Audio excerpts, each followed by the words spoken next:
Okay, so I'm trading Nichols, and Bitcoin, there's a lot of theories, and there's really only three things it can do. It can go up, it can go down, or temporarily try to stay about the same. But there's some analysts that are thinking there's going to be some big moves soon.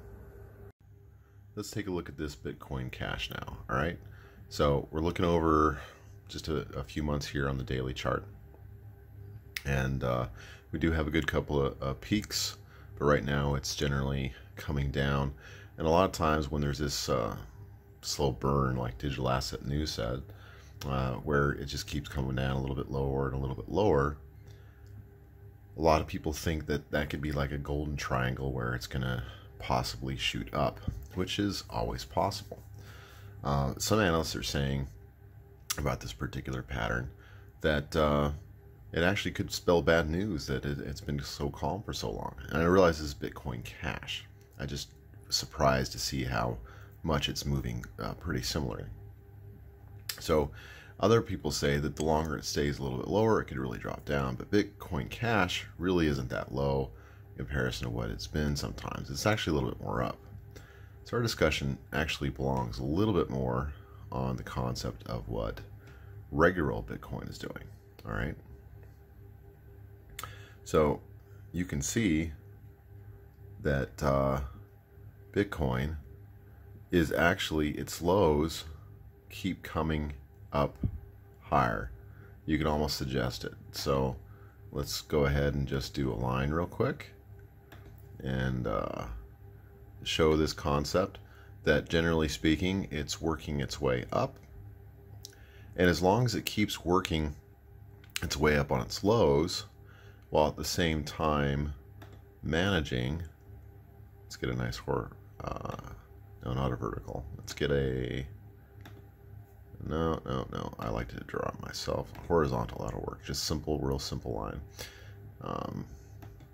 So as long as it's doing a process where it keeps rejecting off of this particular height here, 9,900, it can't get past 10,000.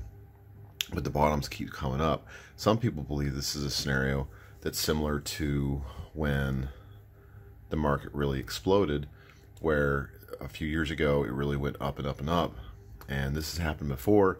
It could just be a simple breakout. It may not be that big of a deal. But apparently there's a lot of options contracts that could push things in different directions as well. So if we go to the weekly candle chart instead and take a look at some things that have happened before, this is another scenario where it kept breaking out higher and higher, and then it really took off, but it did have these like low periods. So we have this little low period, and the low period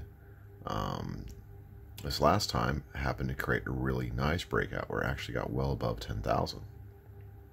Okay, I don't know how quickly this happened, but unless you're like awake when this happens, since unfortunately Bitcoin, unlike a regular stock market, is always open, you have to be around to really take advantage of it, unless you've really planned your account for taking profits at these different levels. I'm mostly short-sighted with like a swing trading plan, and I think I would do better if I brought a little more consideration that things could go way high, but at the same time that's risky because I keep making shorter term profits by trading these lowers and highs. Right now I'm only doing longs. That's all I can do with my account. I can't short it. And the times I have simulated shorting things, I'm clearly not ready for that. I'm just ready to understand for what's going to go up.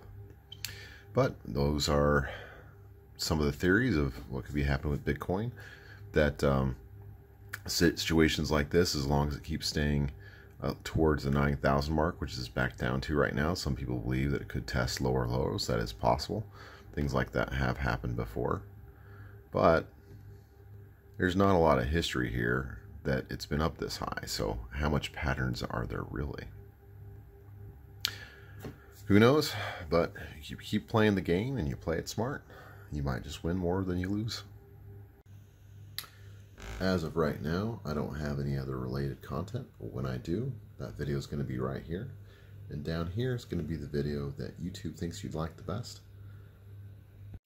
Remember, I'm just a new swing trader doing pretty well at it so far. So take advice at your own risk.